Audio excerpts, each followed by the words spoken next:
اعوذ باللہ من الشیطان الرجیم بسم اللہ الرحمن الرحیم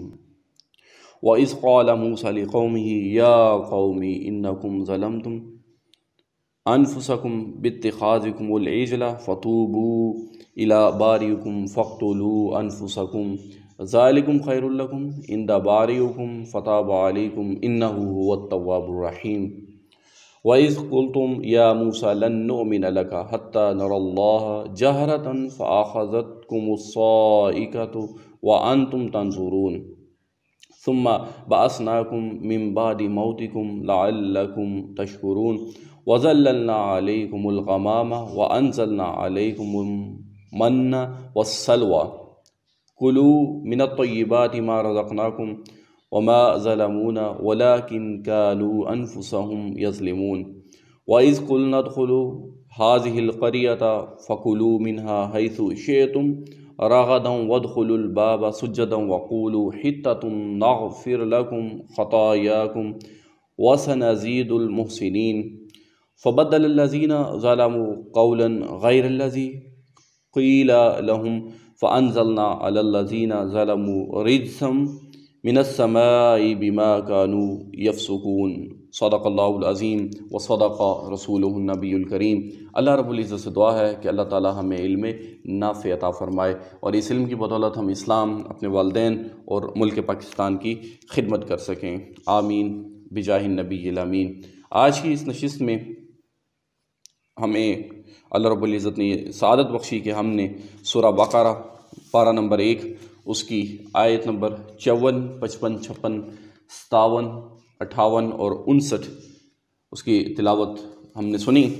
اللہ رب العزت سے دعا ہے کہ اللہ تعالی ہمیں ٹھیک طرح سے اس کا ترجمہ سننے اور اس کی تفسیر سننے اور عمل کرنے کی توفیق عطا فرمائے، آمین بجاہ النبی الامین۔ اللہ رب العزت سورہ بقرہ ورس نمبر 54 میں ارشاد فرماتا ہے وَإِذْ قَالَ مُوسَىٰ لِقَوْمِهِ يَا قَوْمِ إِنَّكُمْ ظَلَمْتُمْ أَنفُسَكُمْ بِاتِّخَاذِكُمُ الْعِجْلَ فَتُوبُوا إِلَىٰ بَارِئِكُمْ فَاقْتُلُوا أَنفُسَكُمْ ذَٰلِكُمْ خَيْرٌ لَكُمْ عِندَ بَارِئِكُمْ فَتَابَ عَلَيْكُمْ إِنَّهُ هُوَ التَّوَّابُ الرَّحِيمُ۔ یہ سورہ بقرہ کی ورس نمبر 54 ہے۔ اللہ رب العزت ارشاد فرماتا ہے اور یاد کرو جب موسیٰ نے اپنی قوم سے کہا اے میری قوم تم نے بچھڑے کو معبود بنا کر اپنی جانوں پر ظلم کیا، لہذا اپنے پیدا کرنے والے کی بارگاہ میں توبہ کرو کہ تم اپنے لوگوں کو قتل کرو، یہ تمہارے پیدا کرنے والے کے نزدیک تمہارے لیے بہتر ہے، تو اس نے تمہاری توبہ قبول کی، بے شک وہ وہی بہت توبہ قبول کرنے والا مہربان ہے۔ اس سے پچھلی نشست میں ہم نے جب حضرت موسیٰ علیہ السلام 30 دن کی بجائے 40 دن کے لیے کوہ طور پر تشریف لے کے گئے اور تختیوں پر اللہ رب العزت نے انہیں تورات عطا فرمائی، تو اس دورانیے میں سامری جادوگر نے کیا کیا، ایک مزین بچڑا بنایا جو جواہرات سے مزین تھا، اور قوم کو جو 30 دن تک تو اپنے آپ کو کنٹرول میں رکھے رہی، اور پھر اس کے بعد اس نے پوجا شروع کر دی۔ تو اس سے متصل ابھی آگے ہم پڑھنے کی کوشش کر رہے ہیں فَاقْتُلُوا أَنفُسَكُمْ، اور تم اپنے لوگوں کو قتل کرو۔ یہ حضرت موسیٰ علیہ السلام نے پیغام دیا اللہ رب العزت کا اپنی قوم کو۔ بنی اسرائیل کو بچڑا پوجنے کے گناہ سے یوں معافی ملی کہ حضرت موسیٰ علیہ السلام نے قوم سے فرمایا تمہاری توبہ کی صورت یہ ہے کہ جنہوں نے بچڑے کی پوجا نہیں کی ہے وہ پوجا کرنے والوں کو قتل کریں، اور مجرم راضی و خوشی سکون کے ساتھ قتل ہو جائیں۔ وہ لوگ اس پر راضی ہو گئے، اور صبح سے شام تک، یعنی کہ صبح صادق سے لے کے شام تک 70,000 قتل ہو گئے۔ تب حضرت موسیٰ اور حضرت ہارون علیہ السلام نے گڑ گڑاتے ہوئے بارگاہ حق میں ان کی معافی کی التجا کی۔ اس پر وحی آئی کہ جو قتل ہو چکے وہ شہید ہوئے اور باقی بخش دیے گئے، یعنی کہ قاتل و مقتول سب جنتی ہیں۔ اچھا، یہاں ایک نقطہ جو ہمیں سمجھ میں آنا چاہیے وہ یہ ہے کہ مرتد کی سزا قتل کیوں ہے؟ مرتد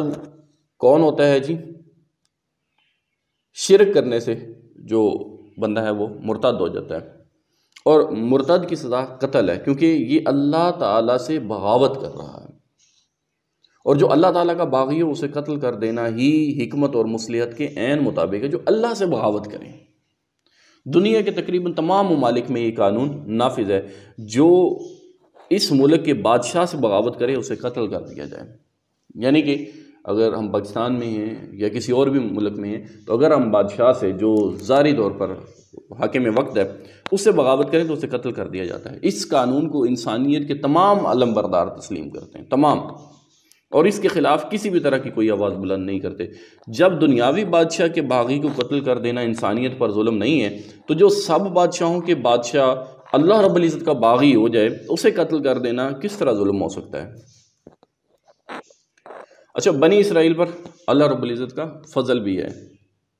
جیسے کہ بچڑا بنا کر پوجنے میں بنی اسرائیل کے کئی جرم تھے۔ کیسے؟ مجسمہ سازی جو کہ حرام ہے، سب سے پہلے وہ ہوئی۔ حضرت ہارون علیہ السلام حضرت موسیٰ کی غیر موجودگی میں وہ آپ کو سمجھاتے رہے اور آپ کی نافرمانی ہوئی، دوسرا جرم۔ بچڑے کی پوجا کر کے مشرک ہو گئے، یہ ظلم آل فرعون کے مظالم سے بھی زیادہ شدید ہے، کیونکہ یہ افعال ان سے بعد ایمان سرزد ہوئے، یعنی کہ جو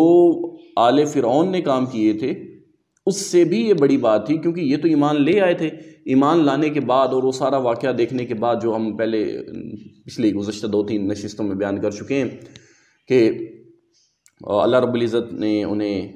یہ نعمت عطا فرمائی کہ دریا کے 12 رستے بن گئے، یہ سب کچھ جب پا لیا، ایمان لے آئے، ایمان لانے کے بعد جا کے پھر دوبارہ یہ کام کرنا تو یہ زیادہ گرفت کا باعث ہے۔ اسی وجہ سے وہ مستحق تو اس کے تھے کہ عذاب الہی انہیں مہلت ہی نہ دے اور انہیں فی الفور ہلاک کر دے اور کفر پر ان کا خاتمہ کر دے، لیکن حضرت موسیٰ اور حضرت ہارون علیہ السلام کے طفیل انہیں توبہ کا موقع دیا گیا، اور یہ اللہ تعالیٰ کا بڑا فضل ہے، اور یہ قتل ان کے لیے کفارہ تھا۔ یعنی کہ وہ جو 70,000 لوگ جو ہیں جو بنی اسرائیل کے قتل ہوئے، یہ ان کا کفارہ ادا کیا گیا۔ وَإِذْ قُلْتُمْ يَا مُوسَىٰ لَن نُّؤْمِنَ لَكَ حَتَّىٰ نَرَى اللَّهَ جَهْرَةً فَأَخَذَتْكُمُ الصَّاعِقَةُ وَأَنْتُمْ تَنظُرُونَ ثُمَّ بَعَثْنَاكُم مِّن بَعْدِ مَوْتِكُمْ لَعَلَّكُمْ تَشْكُرُونَ۔ اور یاد کرو جب تم نے کہا اے موسیٰ ہم ہرگز تمہارے یقین نہ کریں گے جب تک اعلانیہ خدا کو نہ دیکھ لیں، تو تمہارے دیکھتے ہی دیکھتے تمہیں کڑک نے پکڑ لیا، صاعقہ، کڑک، پھر تمہیں تمہاری موت کے بعد ہم نے زندہ کیا تاکہ تم شکر ادا کرو۔ لن نؤمن لک، ہم ہرگز تمہارا یقین نہ کریں گے۔ جب بنی اسرائیل نے توبہ کی اور کفارے میں اپنی جانیں بھی دے دیں تو اللہ تعالیٰ نے حکم فرمایا کہ اے حضرت موسیٰ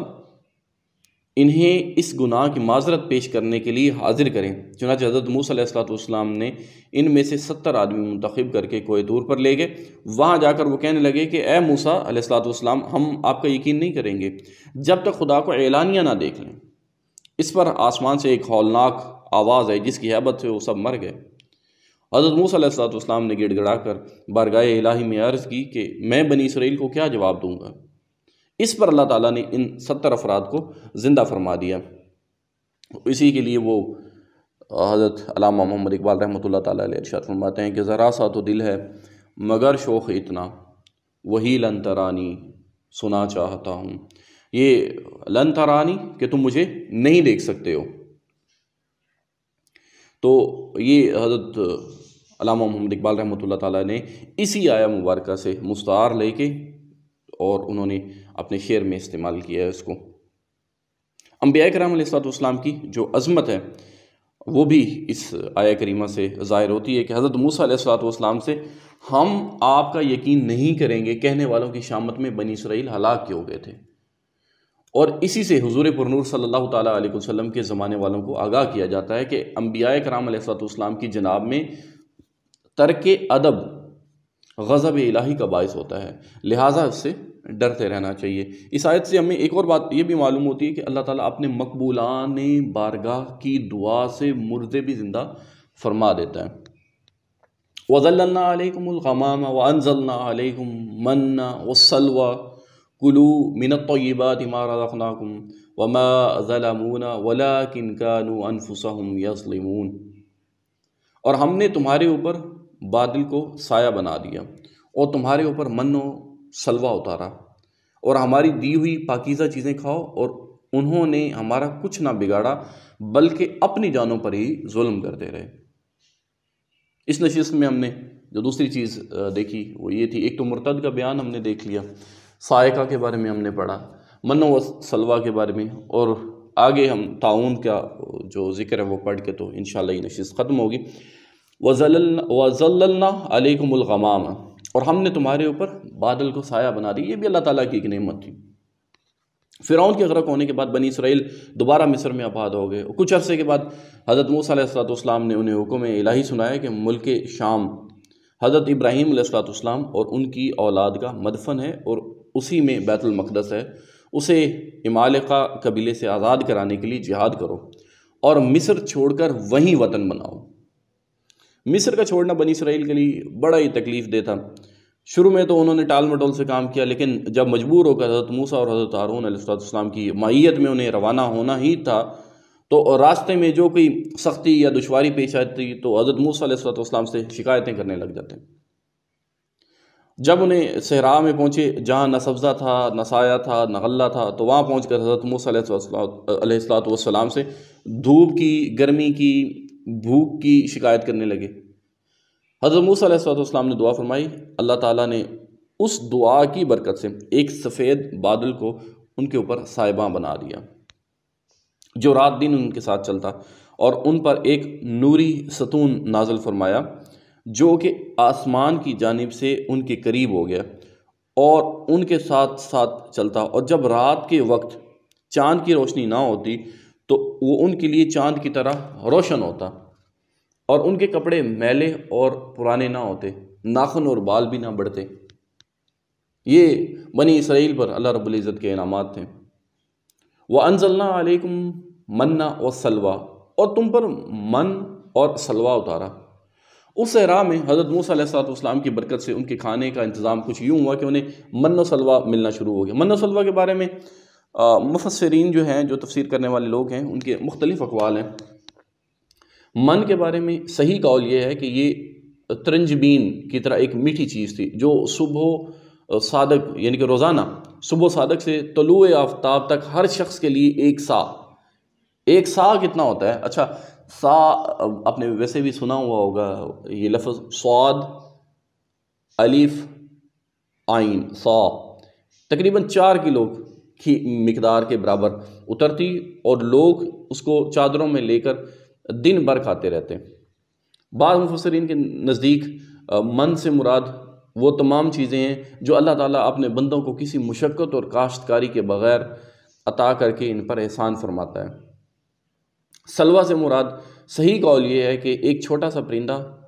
اور اس کے بارے میں ایک قول یہ بھی ہے کہ یہ پرندہ بھنا ہوا بنی اسرائیل کے پاس آتا تھا، اور ایک قول یہ بھی ہے کہ جنوبی ہوا اس پرندے کو لاتی اور بنی اسرائیل اس کا شکار کر کے کھاتے تھے۔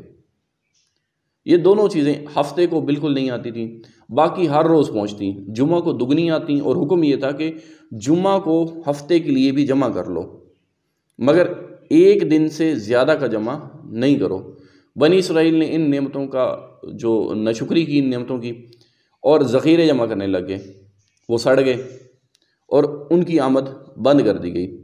یہ انہوں نے اپنا ہی نقصان کیا کہ دنیا میں نعمت سے محروم ہوئے اور آخرت میں اس کی سزا کے مستحق بھی ٹھہرے۔ آگے اللہ رب العزت ارشاد فرماتا ہے وَإِذْ قُلْنَا ادْخُلُوا هَٰذِهِ الْقَرْيَةَ فَكُلُوا مِنْهَا حَيْثُ شِئْتُمْ رَغَدًا وَادْخُلُوا الْبَابَ سُجَّدًا وَقُولُوا حِطَّةٌ نَغْفِرْ لَكُمْ خَطَايَاكُمْ وَسَنَزِيدُ الْمُحْسِنِينَ، اور جب ہم نے انہیں کہا کہ اس شہر میں داخل ہو جاؤ، پھر